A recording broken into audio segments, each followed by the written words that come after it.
하니 엘리사가 이르되 너는 평안히 가라 하니라. 그가 엘리사를 떠나 조금 가니라. 아멘. 자, 오늘은 나아만에 대해서 한번 다시 되새겨보는 시간을 가지려고 합니다. 오늘 성경 이 설교 제목을 나만 봐라. 이게 무슨 뜻일까요? 나만 장군을 봐라라는 의미도 있고요. 또 나만 봐라. 치료만 대봐라. 고쳐지기만 해봐라. 그런 뜻도 있습니다. 그래서 아마 이 나만은 여러분 아시는 것처럼 나병 환자지요. 모든 것을 가진 당시 강대국이었던 아람의 군대 장관, 총사령관, 국방부 장관 같은 그런 권세와 권력을 가지고 있었지만 나병이 있어서 정말 삶의 질이나 자존감이나 여러 가지가 말이 아닌 그런 상황에서 정말 이 질병이 낫기만 하면, 고침만 받으면 아마 그런 간절함이 아마 있었을 것입니다. 우리는 그 결과를 잘 압니다. 요단강에 7번 순종함으로 그 질병이 깨끗하게 나아졌다는 것을. 그래서 많은 분들이 이 나아만을 순종으로 고침받은 사람, 믿음으로 고침받은 사람, 또 믿음으로 구원받은 사람, 여러 가지 그런 의미로 이해하고 있습니다. 그런데 여러분, 물론 나아만이 순종한 그 자체는 우리가 인정을 하고, 또 나아만이 하나님을 믿기로 결단한 그 마음은 우리가 충분히 이해를 합니다. 그런데 나만 중심이 아니라 하나님이 성경에 이방 나라의 군대 장관이 요단강에서 나병을 고침 받았다는 이 사건을 이 성경에 기록한 이유가 뭘까요? 그 목적이 뭘까 하는 것을 우리가 잊어버려서는 안 됩니다. 우리는 보고 싶은 것만 봅니다. 듣고 싶은 것만 들으려고 해요. 좋은 것, 해피엔딩, 기적, 이적, 축복, 잘 되는 것. 그런데 하나님은 왜 그런 사건을 성경에 기록하고 이것을 읽음으로 해서 우리에게 뭘 알게 하려 하시는가에 대해서는 관심을 안 가집니다. 오늘 나아만에 대해서 말씀을 함께 상고해 보려고 하는데, 이 나아만은 아마 주일 학교에서도 알고 있고 아마 한두 번쯤은 설교도 듣고 또 성경도 여러 번 읽은 그런 사람입니다. 아주 대표적인 한 인물이기 때문에 제가 예로 오늘 설교 제목으로 삼은 것입니다. 이 나아만은 아시는 것처럼 순종해서 고침을 받았지요. 그리고 그 고침을 통해서 이제 오늘 본문에 보면 엘리사에게 어떤 믿음의 고백, 신앙의 고백을 쫙 하고 있습니다. 예물도 드리고. 자, 이런 고백을 우리가 보면서 과연 이것이 나아만의 믿음이었을까? 나아만의 신앙이었을까? 이런 것을 통해서 나아만이 하나님을 알고 하나님을 믿는 믿음의 사람이 되었을까? 한번 들여다보자고요. 자, 먼저 나아만의 어떤 반응을 한번 보면, 자, 5장 15절에 보면 나아만이 이제 하나님의 사람 엘리사에게 와가지고 뭐라 그러냐면, 내가 이제 이스라엘 외에는 온 천하에 신이 없는 줄을 아나이다. 자, 이스라엘에 있는 신이 진짜 신입니다. 이런 고백을 하는 거예요. 자, 그러면 이 고백은 진정한 어떤 신앙의 고백이 될까요? 언뜻 보면 신앙 고백인 것 같은데 여기에 큰 문제가 있습니다.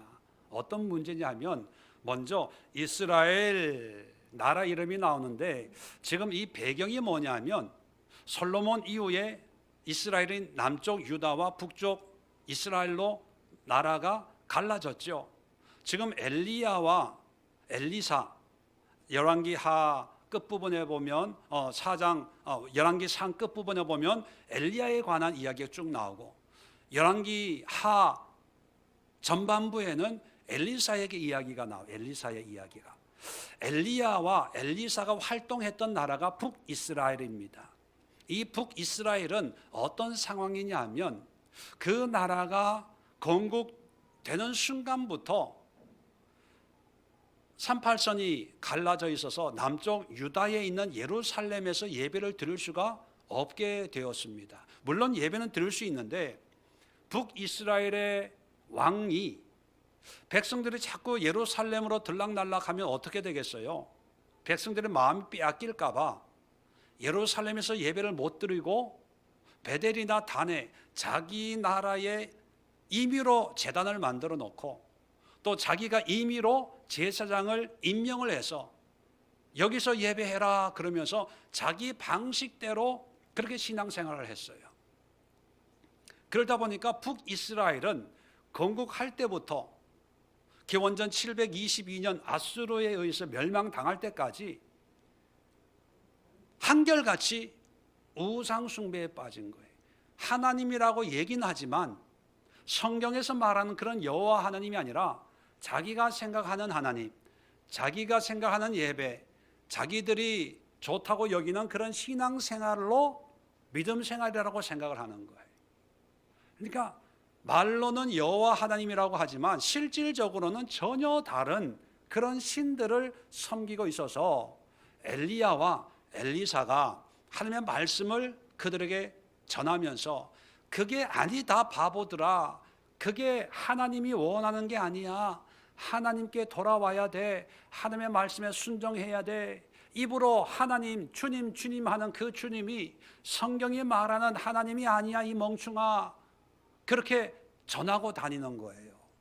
그래도 사람들이 믿어요 안 믿어요? 안 믿어요. 안 믿어요. 그래서 결국은 멸망하게 되는 것입니다. 그런 상황에서 하나님의 말씀을 전하고 있는데 나아만은 이스라엘의 신이, 다시 말해 이스라엘 사람들이 믿는 그 신이 진짜 신이다 이렇게 얘기를 하는 거예요. 이게 바른 말이에요? 틀린 말이에요? 틀리는 거예요. 이스라엘 사람들이 믿는 신은 잘못된 신이에요. 가짜 신이에요. 가짜 신. 왜 이런 고백을 하냐 하면 그냥 자기의 질병을 고침받고 싶어서 순종은 했지만, 그래서 하나님의 능력으로 고침은 받았지만 하나님에 대한 지식이 없는 거예요. 하나님을 알지 못하니까 그래서 이스라엘 사람들이 믿는 신이 여호와 하나님인가 보다 그렇게 그냥 인정을 해버리는 거예요. 오늘날도 많은 분들이 이런 신앙을 가지고 있어요. 신앙생활을 하긴 하는데 하나님이 누군지에게 관심도 없어요. 알려고도 하지도 않아요. 그런데 이 사람들이 믿는 그 신을 나도 믿어 그렇게 생각하는 거예요. 이것은 믿음이 아니라 자기의 신념이에요. 신념. 목사님이 말하는 그 하나님을 나도 믿어요. 예수의 교회가 전하는 그 예수님을 나도 믿어요. 그런데 예수님에 대해서 얘기하라 그러면 얘기할 게 없어요. 하나님에 대해서 얘기하라 그러면 얘기할 게 없어요. 그런데 딱 하나 얘기하는 거 있어요. 나만에게 물어보면 뭘 얘기할까요? 순종했더니만 하나님이 나를 고쳐주었다는 거, 자기가 경험한 거, 체험한 걸 얘기해요. 그게 간증이라고 얘기합니다. 그게 하나님이 하신 일을 고백하는 거라고 얘기하고, 그런 고백이 있고 간증이 있기 때문에 나는 하나님을 떠날 수도 없고 버릴 수도 없고, 그래서 나는 하나님을 믿고 있습니다. 그렇게 얘기해요. 근데 여러분, 그것은 믿음이 아니에요. 받은 은혜고 체험이지, 그리고 응답이지, 그 자체가 절대로 믿음이 될 수 없어요. 믿음은 은혜나 응답하고는 달라요. 왜냐하면 은혜는요, 하나님이 안 믿는 자에게도 베풀어 주는 것이 은혜거든요. 나만 하나님을 위해서 뭐 한 게 아무것도 없어요. 그런데도 하나님의 긍휼과 자비로 고쳐주세요. 믿음이 있는 사람만 응답하고 믿음이 없다고 응답 안 하는 게 아니라, 그러면 믿음 없는 사람 다 죽어야 돼요. 다 가난해야 돼요. 근데 안 믿는 사람도 부자 있어요. 삼성 이건희 회장은 원불교 다니는 분이셨어요. 그런데 한국의 최고의 부자가 됐잖아요. 여러분, 드러나는 현상 가지고 내가 은혜 받았다는 것을 믿음이라고 착각하지 마세요. 자, 나만 또 볼까요? 청하건대 당신의 종에게 예물을 받으소서. 물질을 얼마나 감사했으면 물질을, 예물을, 헌금을 한다는 거예요. 자, 그러면 엘리사는 이걸 받을까요? 안 받을까요? 예, 안 받았어요. 왜 안 받았을까요? 여러 가지가 이유가 있겠죠. 그런데 우리가 엘리사가 이 물질을 안 받은 이유에 대해서 성경은 뭐 정확하게 기록하고 있지 않기 때문에 우리가 이렇다 저렇다 할 수 없지만, 이 물질을 안 받는 상황을 한번 들여다보면 정말 받아도 될 때거든요. 당연히 받아야 되는 그런 상황인데도 의지적으로 안 받아요. 왜냐하면 4장 1절 한번 보세요. 열왕기하 4장 1절. 선지자의 제자들의 아내 중 한 여인이 엘리사에게 부르짖어 이르되, 당신의 종 나의 남편이 이미 죽었는데 당신의 종이 여호와를 경외하는 줄을 당신이 아시는 바니이다. 이제 빚준 사람이 와서 나의 두 아이를 데려가 그의 종을 삼고자 하나이다. 여러분, 엘리사의 제자 중에 한 사람이 이제 남편이 죽고 미망인이 됐는데 얼마나 가난했는지, 이 채권자가 돈을 갚으라고 하니까 갚을 적이 없으니까 두 아들을 데리고 가서 팔아서, 종으로 팔아서 그걸로 빚을 갚겠다고 한다는 거예요. 스승의 입장에서 제자의 가정이 이 지경에 이르렀어요. 돈이 아쉽겠어요? 안 아쉽겠어요? 이럴 때 돈 좀 있으면 이거 갚아줄 텐데. 자, 38절 보면 엘리사가 다시 길갈에 이르니 그 땅에 흉년이 들었는데, 흉년이 들었어요. 먹을 게 없는 거예요. 제자들은 많이 따르고 있는데, 그래서 어쩔 수 없어서 들에 나가서 나무를 캐다가 그걸 한솥 끓여서 그걸 먹었는데 다 배탈이 나가지고 다 죽겠다고 난리를 치는 거예요. 그 솥에 이 독초가 들어가 있었던 거예요. 독초가. 그래서 이 엘리사가 기가 막힐 거 아닙니까? 풀로 죽을 써서 먹었는데 그 지경이 있으니까. 그래서 기도해서 그걸 고쳐주었어요. 그 내용이 나오는 거예요. 42절에 보면 어떤 사람이 너무 형편이 안타까우니까 자기도 먹을 게 없지만 그래도 하나님의 일을 한다는 사람들 안타까워서 보리떡 20개와 자루에 담은 채소 한 부대를 이제 엘리사에게 주는 거예요. 헌물을 하는 거죠. 이걸로 당신의 제자들을 먹이십시오. 그런데 보리떡 20개하고 상추 한 푸대, 뭐 상추인지는 모르겠지만 그냥 제가 그냥 그렇게 얘기하는 거예요. 그거를 43절에 보면 100명에게 주어서 그것을 먹이는 거예요. 100명을. 이런 상황이에요. 돈 한 푼이 궁한 그런 상황에 나아만이 와가지고 고침받고 헌금을 한 10억을 하겠다는 거예요. 그러면 보통 사람 같으면 받겠어요, 안 받겠어요? 받지요. 어떻게 받아요? 기도 응답이야. 하나님이 우리의 배고픔을 아시고 하나님이 보내신 사람이야. 우리나라 사람도 아니고 적국인 아람에서 이렇게 이런 사람이 와가지고 이런 병을 고치고 이렇게 헌금한다는 것은 응답이야. 하나님이 보내신 거야. 아마 모든 합리적인 이유를 대서 이 예물을 받고 이제 빚도 해결해주고 먹을 것도 해결해주고 아마 신학교도 세우고 다 했을 거예요. 그리고 간증할 거예요. 하나님께서 이렇게 역사하셔서 나만을 통해서 헌금해서 그 헌금으로 이렇게 우리가 위기를 극복했습니다. 그런데 엘리사는 안 받아요. 왜 안 받을까요? 그의 예물은 하나님이 받기를 기뻐하는 예물이 아니기 때문입니다. 그의 믿음은 하나님이 보시는 그런 믿음이 아니기 때문에 나만이 찾아와도 문도 열지 않고 만나지도 않아요. 나만이 찾아온 것은 자기 문제 해결하기 위해서 온 거잖아요. 자기가 낫기를 바라서 순종하는 것도 하나님의 말씀에 순종하는 게 아니라 자기가 나으려고 순종하는 거잖아요.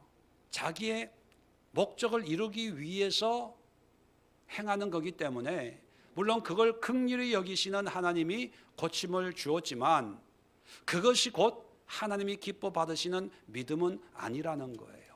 자, 또 한 번 더 볼까요? 자, 16절에 이제 거절하니라, 거절해요. 자, 17절에 나만이 또 뭐라고 얘기하냐면 청하건대 노새 2마리의 실을 흙을 당신의 종에게 주소서. 이제부터는 종이 번제물과 다른 희생 제사를 여호와 외 다른 신에게는 드리지 아니하고 다만 여호와께 드리겠나이다. 자, 이제 여호와, 이제 구체적으로 이제 나는 고국으로 돌아가면 하나님께만 제사하겠습니다. 예배 드리겠습니다. 그런 얘기를 해요. 자, 이것이 진정한 신앙의 고백일까요? 예, 우리는 이런 표현에 깜빡 속을 수 있어요. 목사님, 이제부터는 진짜 정말로 하나님을 예배하고 이젠 주일 예배 안 빠지고 열심히 할게요. 그런 얘기를 해요. 예, 그 말만 보면 참 기분 좋죠. 그런데 저는 안 믿어요. 예, 그렇게 하세요 라고 할 뿐이지 그 사람이 그렇게 하리라고는 별로 기대를 안 합니다. 그런데 나의 기대처럼 별로 그렇게 하는 분들이 없어요. 왠지 아세요? 나아만은 예배 드리겠대요. 그리고 이스라엘의 흙을 퍼가지고 이 흙을 어떤 용도로 사용할지는 모르겠지만 아마 이 흙을 자기 앞마당에 깔아놓고 몸은 아람이지만 마음으로는 흙을 밟으면서 이스라엘 땅을 사는 이스라엘 백성처럼 살겠습니다. 이런 고백일 수도 있고 이 흙으로 제단을 쌓아놓고 하나님 앞에 이스라엘의 하나님 이 제단 위에 주님만을 예배하겠습니다. 그런 의도도 뭐 될 수가 있겠죠. 근데 중요한 것은 흙을 퍼가든 번제를 드리고 희생 제물을 드리든 그것이 의미가 없는 이유가 뭔지 아세요? 하나님을 모른다는 거예요. 예배를 드리는데 하나님은 어떤 예배를 원하는지 알려고 하지 않아요. 희생 제물을 드리는데 이 제물의 의미가 뭔지, 이 제물을 어떻게 드리는지 알려고 하지 않아요. 단지 당시에는 모든 나라에 신들이 있었고 그 신들에게 제사를 지냈잖아요. 어떤 형태로든지.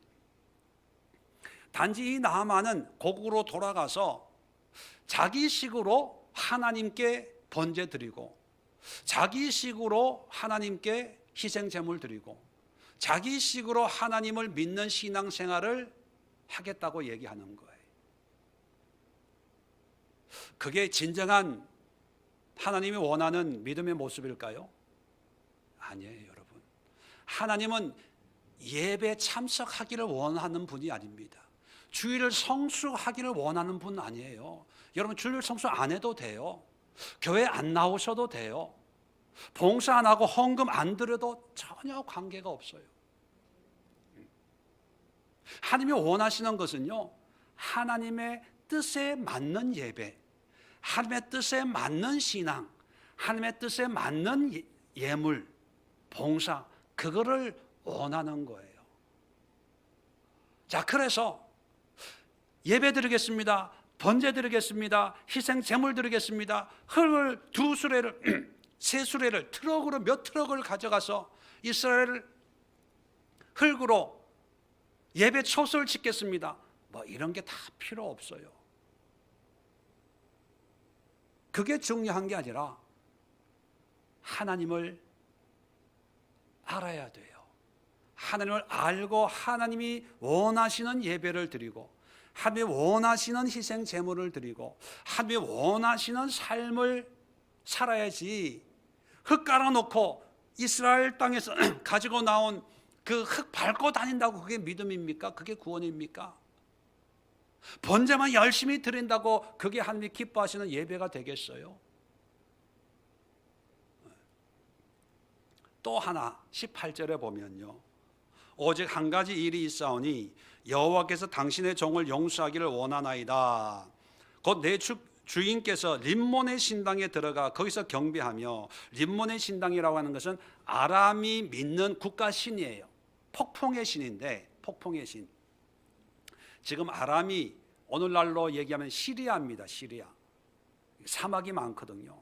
사막에는 이 모래바람, 폭풍이 불면 모든 게 땅 길도 없어지고 집도 뭐 모래 속에 파묻히고, 그래서 이 사막 지역에서 가장 두려움의 대상이 뭐냐면 모래 폭풍으로 뭔가 이렇게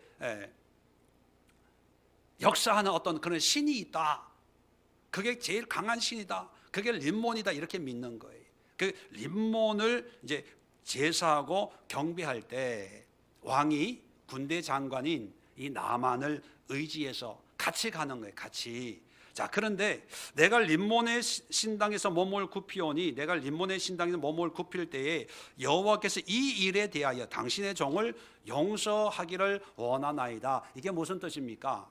나는 이제 하나님을 믿기로 결정을 했지만 왕이 나를 데리고 제사하러 가자 그러면 왕의 명령을 거역할 수 없으니까 가긴 가지만 몸은 거기 있지만 마음은 함께 있습니다. 이렇게 양해를 구하는 거예요.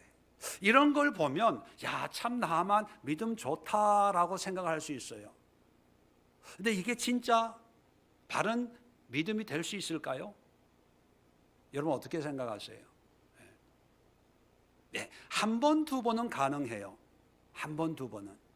그런데 그 나라 문화 속에, 그 나라 생활 속에 또 왕과 함께 한 번, 두 번 자꾸 림몬의 신당에 가서 제사하고, 그런 문화 속에, 이방 문화 속에 예수 믿는 사람, 하나님 믿는 사람 아무도 없는데 혼자 그렇게 살아간다면 믿음 생활을 처음 먹은 마음을 끝까지 가져갈 수 있을까요?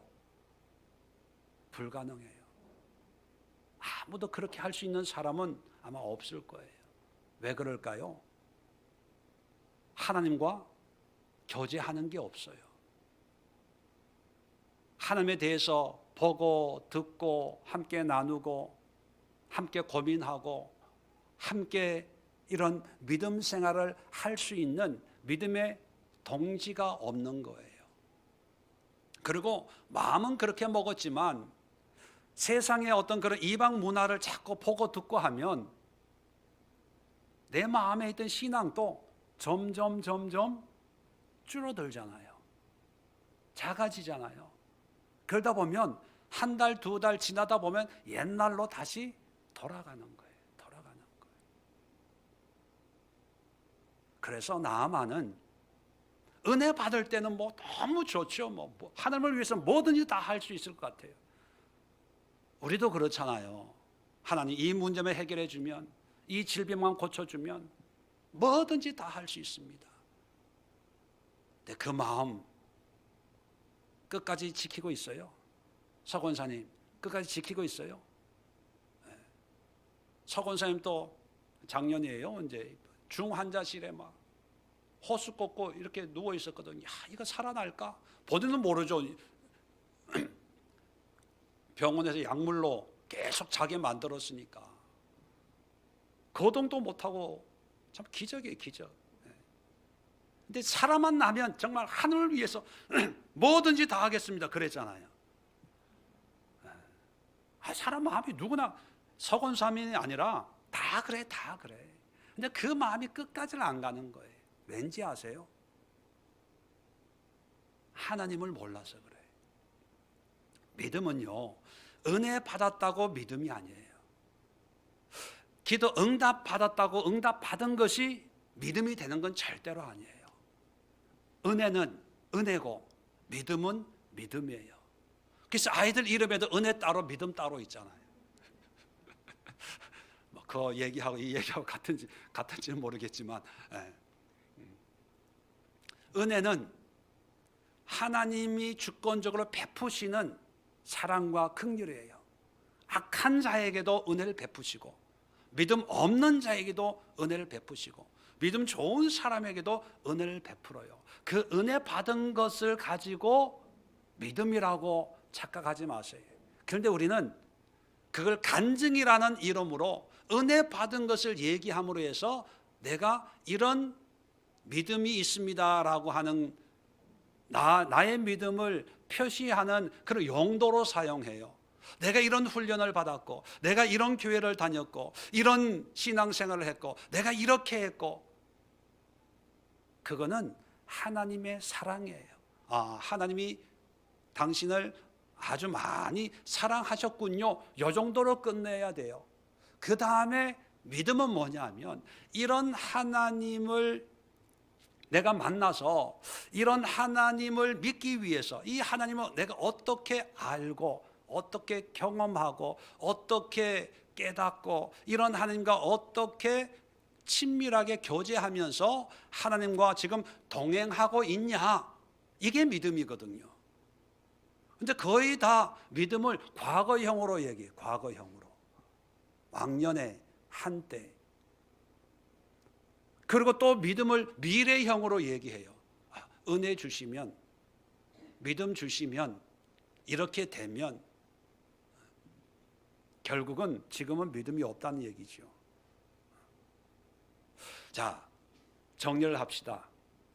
우리는 지금까지 나만의 믿음, 나만의 순종, 나만의 구원, 뭐 이런 여러 가지 어떤 타이틀로 이 말씀을 이해하고, 또 그런 설교도 한두 번은 들어봤을 거예요. 근데 여러분, 그건 다 본질이 아니에요. 중요한 게 아니라는 거예요.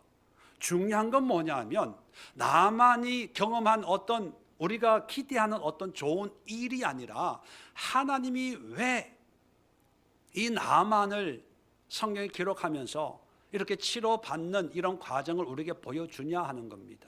아까도 말씀드렸지만, 엘리야와 엘리사가 활동했던 북이스라엘은 하나님을 떠난 우상 숭배에 빠진 그런 상태예요.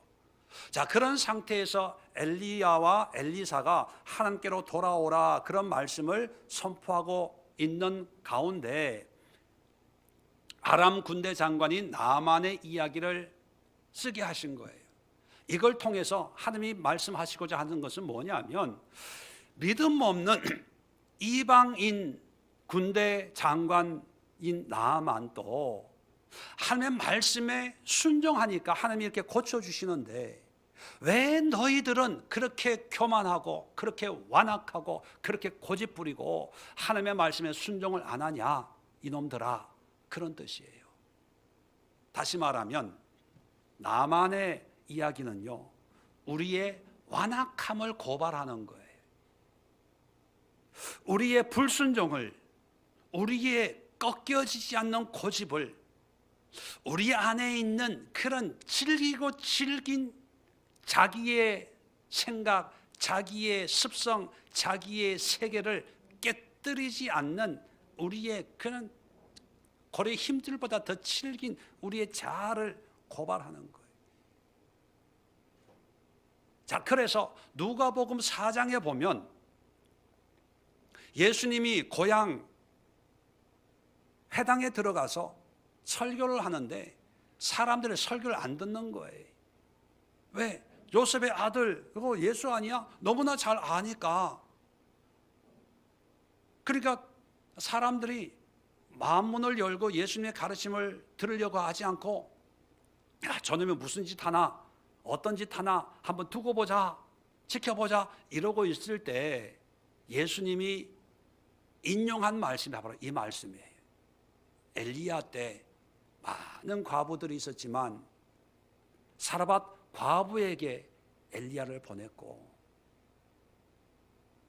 엘리사 시대에 많은 환자들이 있었지만 나만만 고침받았다, 이 말씀을 해요. 그 얘기는 뭐냐면 북이스라엘 사람들이 완악하니까 하나님이 이방인에게도 은혜를 베푸는 걸 보여주면서 이런 사람에게도 하나님이 이런 은혜를 베푸는데, 하나님의 친백성이라고 하는 이스라엘 사람들, 너희들이 왜 그렇게 완악하냐, 이렇게 보여준 것처럼 예수님도 예수님을 잘 아는 고향 사람들이 너무 완악하다, 그래서 이곳에서는 기적을 베풀지 않고 다른 데 가서 내가 기적을 베풀고 복음을 전해야 되겠다, 그렇게 말씀하시는 거죠. 뭐냐 하면 바로 우리의 고집, 우리의 완악함을 꼬집기 위해서 이 말씀을 하는 거예요. 그러면 이 나만의 이 말씀을, 이 이야기를 들으면서 나도 나만처럼 순종하게 해주세요, 나만처럼 고침받게 해주세요. 물론 그 자체는 의미가 있어요. 그런데 하나님의 관점에서 성경적으로 보면 그거는 부수적인 거예요. 곁다리예요. 그건 중요한 게 아니에요. 중요한 것은 나만이 말씀에 순종했을 때 기적이 일어난 것처럼, 하나님, 나도 하나님께 순종하기를 원합니다. 하나님의 뜻에 복종하기를 원합니다. 그렇게 기도해야 되는 거예요.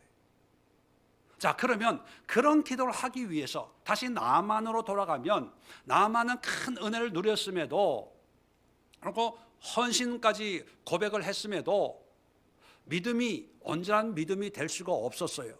그 증거가 뭐냐면 나중에 집에 가서 한번 읽어보세요. 6장 8절부터 보면 그때에 얼마 후에 아람이 또 북이스라엘을 쳐들어와요. 전쟁을 해요. 그 다음에 어디부터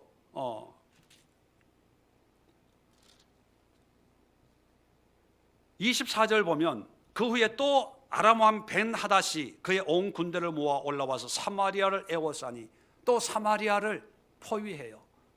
여러분, 나만이 누굽니까? 군대 장관이잖아요. 총사령관이잖아요. 그리고 이스라엘의 신이 참 신이라고 고백했던 사람이에요. 그런데 얼마 지나지 않아서 전쟁을 해요. 그리고 엘리사를 잡으려고 엘리사 집을 포위까지 해요. 과연 이 나만의 신앙이 계속 유지됐다고 볼 수 있을까요? 나만의 신앙이 계속 유지됐다면 왕에게 뭔가 영향을 미쳤겠죠. 전쟁을 하지 않고 외교적인 방법을 뭔가 했겠죠. 근데 성경은 전혀 그런 언급이 없고 나만 또 언급이 없어요. 이건 뭐냐면 나만이 옛날로 돌아갔다는 거예요. 돌아갔다는 거예요. 그러면 왜 이렇게 됐을까? 특별한 은혜를 누렸음에도, 헌신하고 고백하고 간증까지 했음에도 왜 그것이 믿음이 될 수 없었을까? 오늘의 설교의 결론이에요. 그건 뭐냐면요, 하나님을 알지 못했다는 거예요. 하나님에 대한 지식이 없어서 그가 하는 신앙 고백이 어떤 의미인지, 또 바른 신앙 고백은 어떤 것인지, 예배는 어떤 것인지, 희생 제물은 어떤 의미인지, 믿음 생활을 한다는 것은 어떤 의미인지 아무것도 몰라요. 단지 감사는 있죠. 감격은 있죠. 왜? 경험했으니까. 그러니까 자기식으로 하는 거예요. 내 스타일로 하는 거예요. 교회 올 때는 오고, 오기 싫으면 안 와. 기분 나쁘면 하다가도 안 해. 그리고 하나님이 계시지, 나를 이렇게 고쳐 주었으니까 그럴 때는 또 교회 가서 예배 드려요. 이거는 믿음이 아니에요.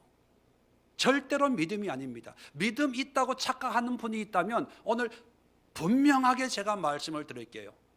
권사님, 집사님, 그거 믿음 아닙니다. 왜냐? 하나님을 모르고 있기 때문이에요. 그래서 100년 뒤에 똑같은 북이스라엘의 선지자로 활동했던 호세아는 호세서를 통해서 뭘 강조하냐 하면 여호와께로 돌아와라, 여호와께로 돌아와라. 자, 돌아오는데 어떻게 돌아올 수 있을까? 여호와를 알자, 힘써 여호와를 알자, 그렇게 외쳤어요. 하나님을 알아야 믿음이 되는 거예요.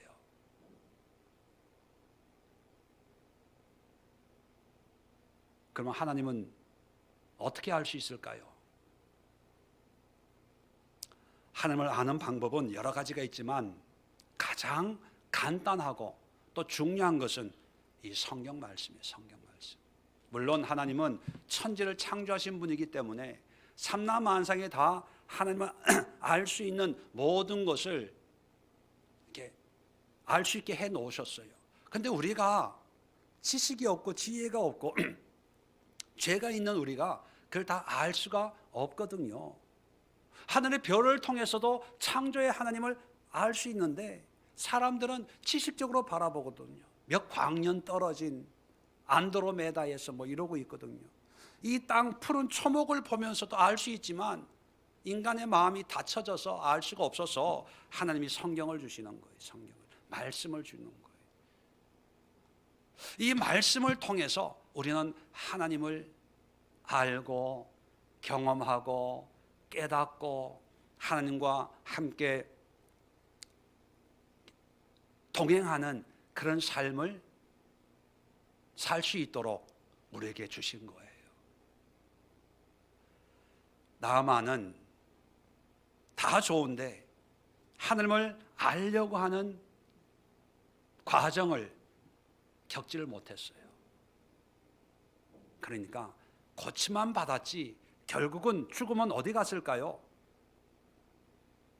두 갈래밖에 없으니까 거기로 갔겠지요. 우리도 마찬가지입니다. 하나님을 알아야 오늘 주일 드리는 이 예배가 어떤 의미인지를 깨닫고 그 예배로 하나님을 내가 예배하는 거예요. 그렇지 않으면 목사가 예배하는 예배에 참여자밖에 되지 않는 거예요. 예배에 참석하는 것으로 끝나는 거예요. 여러분, 성경 어디에도 예배에 참석하면 구원을 준다는 얘기 있으면 저한테 좀 가지고 와 보세요.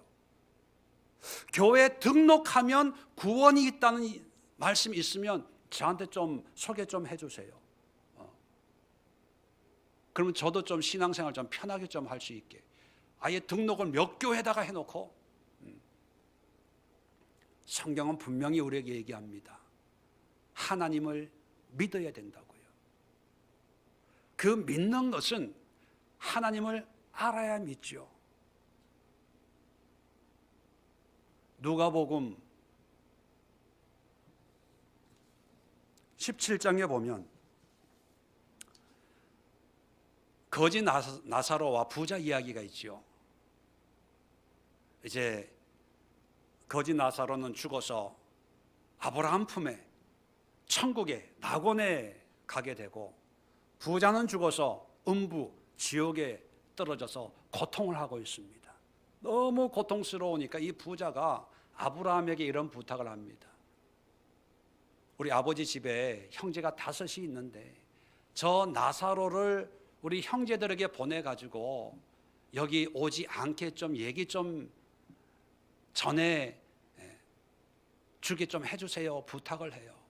그랬더니 아브라함이 뭐라 그러냐면, 그들에게는 모세와 선지자가 있다, 그렇게 얘기를 해요. 그러니까 이 또 부자가, 그러면 아브라함이요, 죽었던 사람이 다시 살아나서 얘기를 하면 그들이 듣지 않겠습니까? 그랬더니만 아브라함이 또 똑같이 얘기해요. 그들에게 모세와 선지자가 있는데 그들에게서 듣지 않으면 아무 소용이 없다, 그런 말을 해요. 여러분, 아브라함이 말하는 모세와 선지자는 뭘 의미합니까? 예수님 당시에 모세 선지자는 다 죽어 없어졌거든요. 그게 우리식으로 표현하면 구약 말씀, 성경의 성경. 유대인들은 크게 2가지로 큰 테두리로 성경을 보죠. 모세 오경과 나머지 선지자의 말, 예언서. 모세와 선지자가 그러면 성경을 얘기하는 거예요. 성경을 통해서 하나님을 알고 하나님을 만나야 구원이 있고, 또 그런 성경을 깨달아야 진정한 믿음이 있지. 죽은 사람이 다시 살아나가지고 얘기한다고 하면 다 호기심으로 볼 수밖에 보지 않는다는 거예요. 여러분, 하나님이 살아계신 걸 내가 보면 내가 예수님을 믿겠다, 그런 분들 있잖아요. 근데 하나님이 살아계심이 매일매일 순간 하나님이 보여주시잖아요. 그런데 본인은 그걸 깨닫지를 못하니까 하나님의 은혜라는 걸 인정을 못해요. 내 능력으로, 내 힘으로 살아가는 줄 착각하는 거예요. 제가 서울에 사역할 때 청년부와 고등부를 담임을 했는데, 이 고등부 학생 중에 하나가 오토바이 타고 가다가 택시하고 박아가지고 혼수 상태에 빠져서 목동 여자 이대 병원에 응급실에 누워 있다고 연락이 온 거예요. 제가 담당이니까. 응급실 가보니까 뭐 말이 아니죠. 뭐 호수 끼고 뭐 의식이 없으니까. 부모님은 교회도 안 나와요. 야, 큰일 났다. 근데 의사 얘기 들어보니까 혼수 상태에 빠져가지고 언제 깨어날지 모른다는 거예요. 그래서 제가 그 부모님에게 이렇게 얘기했어요. 제가 이 아이가 다니는 교회 담당 목사인데 처음 뵙겠습니다. 뭐 처음 교회도 안 나오니까. 그런데 염려하지 마세요. 깨어납니다. 반드시 깨어나니까. 깨어나면 자기가 어떤 지경에 있었는지 모르니까 다 사진을 찍어 놓으세요. 중환자실 호수 꽂고 있는 사진도 찍고, 오토바이 박살난 것도 찍고, 택시 앞에 이게 잘려진 것처럼 있는 이것도 다 찍어 놓으세요.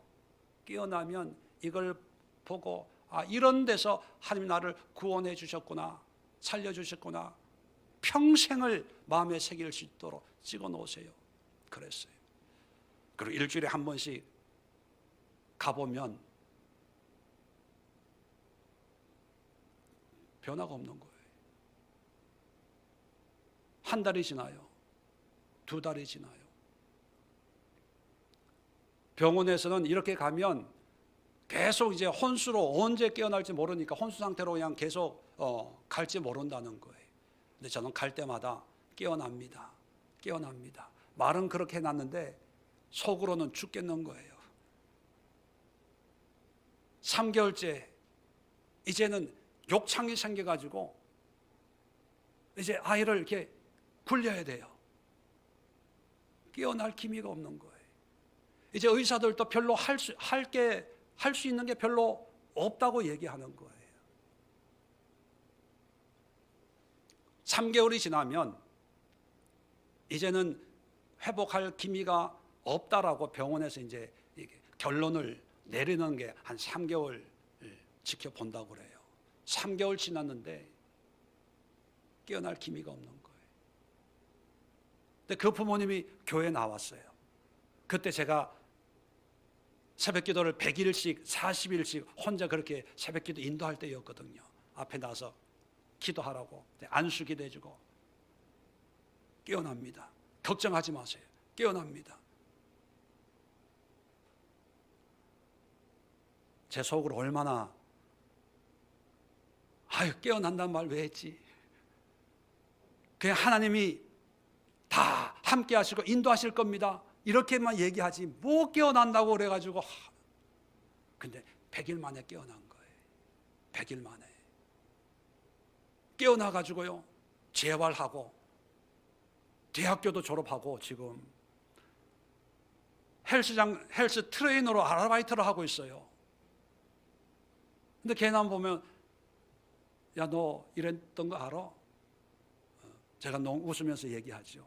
물론 이제 그 교회를 떠나서 만날 기회는 없지만, 그런데 나중에 얘기 들어보니까 얘가 교회를 안 다녀. 교회를 안 다녀. 신앙생활 제대로 안 해. 지금은 어떻게 하고 있는지 모르지만. 제가 같은 동네 살 때 지나가다 보면 걔가 일하는 그 헬스장이 있거든요. 가면 담배 피우고 노래방 들어갔다 나오고, 또 제 조카가 이게 욕창 안 생기게 굴려줬거든요. 제 조카한테 형 그러면서 뭐, 야, 죽었다 살아나도요 모르더라고요. 암 걸려가지고 수술한다고 기도하고 하나님 거기 죽음 문 앞에서 구해줘도, 건강을 찾아도 모르더라고요. 나만 나병에서 고침 받았는데 알까요? 몰라요. 이것이 믿음으로 승화되지 않으면 그냥 기억이고 추억이에요.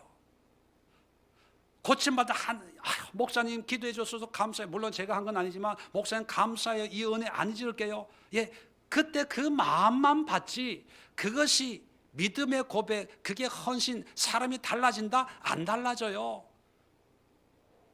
분명히 부인할 수 없는 샘플이 있잖아요. 안 달라진다는 거. 그 샘플이 누구예요? 내 자신 아닙니까? 내 자신. 안 달라져요. 왜 안 달라지는지 아세요? 성격이 어떻고 기질이 어떻고 아니에요. 하나님을 아는, 하나님을 알려고 하는 수고와 노력을 안 하니까 믿음이 안 자라서 그런 거예요. 안 자라서. 여러분, 하나님을 알아야 돼요. 하나님을. 예수님이 수많은 사람을 고쳐줬잖아요. 그 고침받은 사람들이 예수님이 그리스도인 것을 믿고 헌신했다면, 빌라도가 예수를 놓아줄까 바라바를 놓아줄까 했을 때 다 예수를 놓아주세요 했을 거 아닙니까? 다 바라바를 놔달라요. 예수님을 승천하시고 마가의 다락방에서 기도할 때 모여있는 사람, 예수는 끝까지 믿고 모여서 하나님이 약속하신 성령을 기다리라 하는 예수의 말씀에 순종하는 사람이 120명밖에 안 되더라고요. 120명밖에. 왜 나머지 사람들은 다 흩어져 버렸을까? 여러분, 은혜만 생각을 하고 내가 체험한 것만 생각을 하고 하나님을 알려고 하는 노력과 수고를 안 하는 거예요. 그 결과 믿음의 반석 위에 세워지지를 않았던 거예요. 여러분, 하나님을 믿으려고 하면 어떻게 하면 될까? 이 말씀을 믿으면 돼요. 이 말씀을. 하나님이 내가 믿음이 있나 없나를 점검할 수 있는 방법은, 내가 죽으면 천당 가는 걸 난 믿어, 이건 아니에요. 애들 장난하는 거고요. 내가 정말 믿음이 있는지 없는지를 알려면 이 성경 말씀이 정말 하나님이 주시는 말씀이고, 이 성경 말씀을 통해서 하나님이 이렇게 역사하셨다는 그런 믿음이 있냐 없냐를 보면 돼요. 근데 거의 대부분이 성경을 읽긴 읽는데 의미를 모르고 믿음으로 읽는 게 아니라 이해하려고 읽어요. 이해하려고. 이해가 안 되니까 일독을 하고, 또 이해가 안 되니까 이독을 하고, 십독을 하고, 백독을 해요. 예, 그 성경 읽는 것도 참 좋죠. 근데 문제는 뭐냐면 백독을 했는데도 믿음이 안 생기는 게 이게 기적이에요. 그래서 제가 성경을 어떻게 읽으면 믿음이 생기는지를 말씀을 하려고 합니다. 정말로 쉽게, 정말로 알기 쉽게 이 성경 말씀을 어떻게 읽어야 믿음의 눈으로 읽고, 또 어떻게 읽어야 내 믿음이 자라는지를 제가 분명하고 알기 쉽게 설명을 하려고 그래요. 언제? 다음 주 이 시간에. 우리는 성경으로 돌아가야 돼요. 말씀으로 돌아가면 여기에 영적인 거, 귀신 쫓아내는 거, 뭐 방언하는 거, 이적, 기적, 믿냐 안 믿냐, 말씀이냐 성령의 역사냐, 이런 바보 천치들이 세상에 또 있을까 싶어요. 성경 속에 들어가면 그게 다 있는데 뭐 성령 그러고, 또 한쪽에는 뭐 말씀 그러고, 성경 안에 들어가면요, 성경의 말씀 속에 들어가면 큰 바다처럼, 여러분 바다에 피라미도 있고, 바다에 피라미가 없네요. 바다에는 작은 물고기도 있고 큰 고래도 있고요, 바다 밑에도 산이 있어요. 바다 밑에도 계곡이 있어요. 위에서 보니까 아무것도 없는 것처럼 보이죠. 그게 들어가면 다 있어요. 다 있어. 그 바닷속을 마음껏 헤엄을 칠 때 정말 하나님이 보여지고 성경이 마음에 들어와서 이 성경이 가지고 있는 능력이, 뜨거움이 우리 속에 나타나는 거예요. 이번 40일 기도하면서 우리 기도하시는 분들의 한 분 한 분 불러다가 말씀으로 기도하는 훈련을 제가 지금 시키고 있어요. 이렇게 기도하세요. 이렇게 기도하세요. 벌써요, 어떤 분은요, 말씀을 읽으면 이 말씀이 살아서 자기 속에 꿈틀꿈틀 거린대요. 너무 좋아요. 너무 좋아요. 너무 기뻐요. 너무 감사해요. 이런 거 알려줘서 너무 감사해요. 감사해요. 어떤 분은 잠언을 읽으면서 잠언 늘 읽어도 이게 무슨 말인지 몰랐는데 잠언을 통해서 깨달아진다는 거예요. 내 자신이, 내 속이, 내 생각이, 잠언 속에 내 생각이, 그러면서 새로운 각오와 결단을 하고, 너무 좋아요. 너무 좋아요. 너무 감사해. 앞으로 이렇게 살 거야. 이렇게 할 거예요. 그러는 거예요. 여러분, 이 성경은 성경 공부하고 성경 연구하라고 준 게 아니라 읽고 연구하고 공부해서 이 말씀을 믿어야 되는 거예요. 믿을 때 하나님 앞에 우리가 온전히 설 수가 있습니다. 여러분, 2022년 올 한 해부터 이제 말씀을 믿고 그 말씀을 통해 하나님을 믿는 삶을 한번 시작해 보세요. 그러면 성경 말씀에 약속되어 있는 모든 언약이 우리가 굳이 기도 안 해도, 달라고 안 해도 이 말씀 속에 있는 하나님과 함께 한 걸음 한 걸음 나아가면 하나님이 알아서 다 해주시는 거예요. 이 성경 말씀 속에 자식을 위한 기도가 있고요, 이 성경 말씀 속에 사업을 위한 기도가 있고요, 이 말씀 속에 내 노후에 대한 기도가 있고요, 이 말씀 속에 건강에 대한 기도가 있고요, 이 말씀 속에 이 세상의 모든 것이 다 여기에 들어가 있는 거예요. 이 말씀 속에 있으면 이 말씀에서 나오기가 싫어지는 거예요. 이 말씀 속에 있으면 이 세상을 다 바라볼 수가 있는 거예요. 말씀으로 기도하면 어느 순간 내가 이스라엘에 가서 기도하고 있어요. 어느 순간 모리아 산에서 나도 이삭을 바치는 그 현장에 나도 거기에 바라보고 있는 거예요. 어느 순간 요단강을 건너고 홍해를 건넌 그 장면을 나도 보고 있는 거예요. 어느 순간 바울과 함께 로마의 그 화려한 도시의 야경을 보면서 주여 이 땅을 주의 나라로 변화시키길 원합니다, 그런 뜨거운 열정이 솟구치고 있는 거예요. 이 말씀을 보면 가난한 병든 사람, 그 여인을 바라보는 예수님의 마음이 느껴져서 주여 불쌍한 이 영혼을 구원해 주옵소서. 연민, 사랑, 긍휼 이런 게 느껴지는 거예요. 말씀으로 말미암지 않으면 어떤 체험 100번 수천 번 해보세요. 말만 많아져요. 말만. 믿음이 안 생겨요. 믿음이. 앞으로 오늘 설교의 제목을 기억하십시오. 나만 봐라. 나만 봐라. 나만 보면서 나도 나만처럼 될까 걱정된다. 나만처럼 되지 않기 위해서 하나님을 알자. 힘써 하나님을 알자. 그렇게 결단하십시오. 또 나만 봐라. 내 문제 해결만 돼봐라. 그런 현실적인 문제만 가지고 하나님 앞에 나오지 마시고 하나님을 알기 원합니다. 경험하기를 원합니다. 깨닫기를 원합니다. 만나기를 원합니다. 그런 마음으로 하나님 앞에 나아갈 수 있기를 부탁을 드립니다. 기도하겠습니다. 아버지, 귀로만 듣던 하나님을 이제 눈으로 보고 만지는 그런 신앙생활을 하기를 원합니다. 지금까지는 끌려다니는 신앙생활, 하기 싫은 신앙생활, 기쁨이 없는 그런 신앙생활이 아니라 거룩한 옷을 입고 즐거이 헌신하는, 자원하는 신앙생활이 되기를 원합니다. 또 많은 사람들이 나의 모습을 보고 주께 즐거이 헌신하는 그런 믿음의 청년들이 많이 만들어지는 그런 신앙생활을 하기를 원합니다. 그러기 위해서는 하나님을 알아야 되는데 말씀을 통해서 하나님을 알기를 원합니다.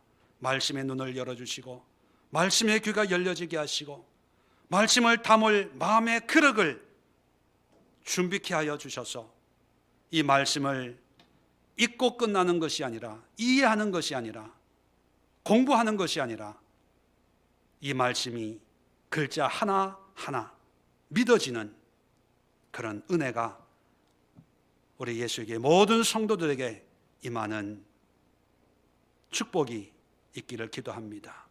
이제는 우리 주 예수 그리스도의 은혜와 하나님 아버지의 크고 놀라운 사랑하심과 성령의 교통하심이 함께 예배하는 모든 믿음의 권속들과 가정과 직장과 일터와 이 나라의 민족 세계 열방과 또 환난과 고통 가운데 신음하고 있는 모든 심령들 위해 지금부터 영원까지 함께하옵시기를 간절히 축원드리옵나이다. 아멘.